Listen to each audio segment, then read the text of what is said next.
en Gaspésie. J'ai eu une très belle enfance à Lac-au-Saumon. Puis c'est à l'adolescence que les choses se sont compliquées. Parce qu'à l'adolescence, je découvrais un monde qui ne répondait pas à mon idéal. Fait que j'ai décidé de m'exclure de tout ce qui s'appelait système, organisation, structure, tout ce qui pouvait me contrôler. Parce que moi, j'avais décidé que prendre la vie du bon côté, puis de contrôler ma vie. Contrôler ma vie. Mais en même temps, je croyais au hasard. Tu sais, je me disais, le hasard fait bien les choses. Mais en réalité, c'est que j'étais devenu un idéaliste blasé. Parce que moi, je voulais tellement être quelqu'un de bien, selon mes critères, mais en même temps que les gens me jugent bon. Hein? Je voulais être le gars correct, là, le bon, là, le meilleur. Mais finalement, je n'avais pas encore 25 ans, puis il me semblait que les meilleures années de ma vie étaient déjà derrière moi. Fait que là, je suis déménagé, puis c'est à Montréal que j'ai rencontré des chrétiens évangéliques pour la première fois. C'était un groupe de jeunes.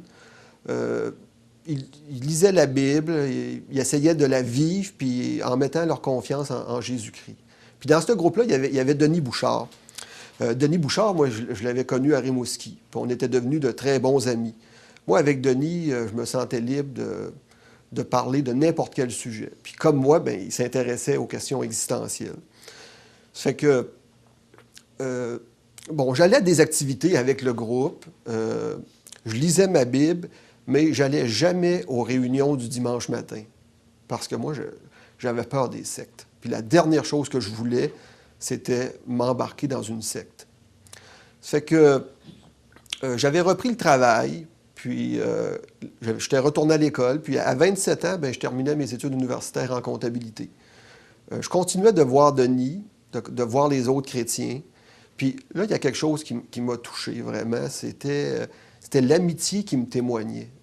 Parce que là, je voyais que non, c'était vraiment plus que quelque chose de juste humain. Ça fait que cette année-là, j'ai commencé à aller à l'église à tous les dimanches matins.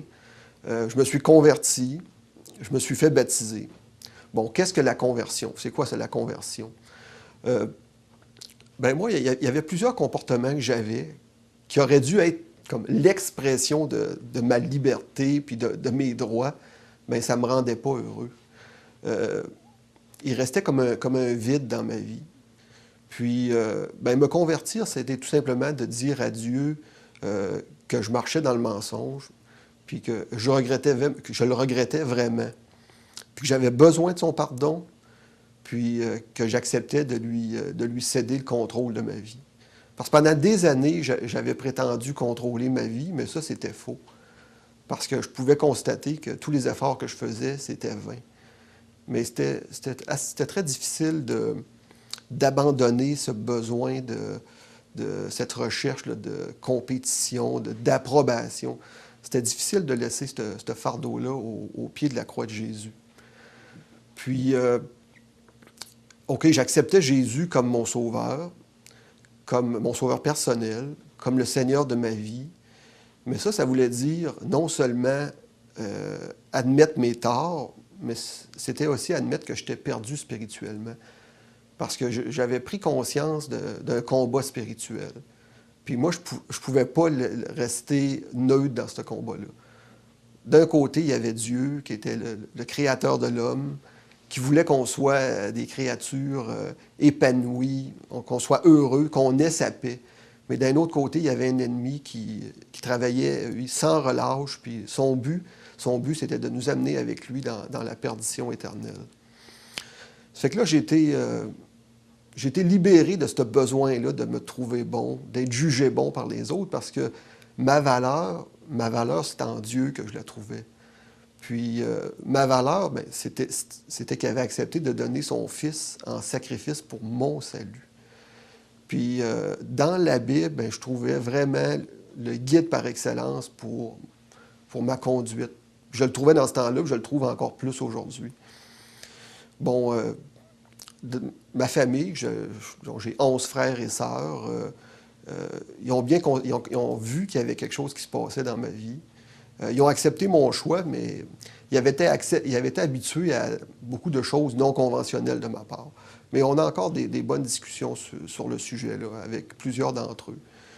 Il y a des amis que j'ai arrêté de voir. Il y en a qui ont arrêté de vouloir me voir. Puis, mais j'ai gardé contact avec plusieurs, sauf qu'ils devaient accepter que j'étais différent dans ma pensée, dans mes actions. Ça fait plus de 20 ans que je suis chrétien, puis vraiment, c'est la meilleure chose qui m'est arrivée dans la vie. Puis, je voudrais te laisser un verset pour terminer. C'est dans 2 Timothée 4. Ça dit que Dieu veut que tout homme soit sauvé et parvienne à la connaissance de la vérité. C'est vraiment ce que je souhaite. Merci.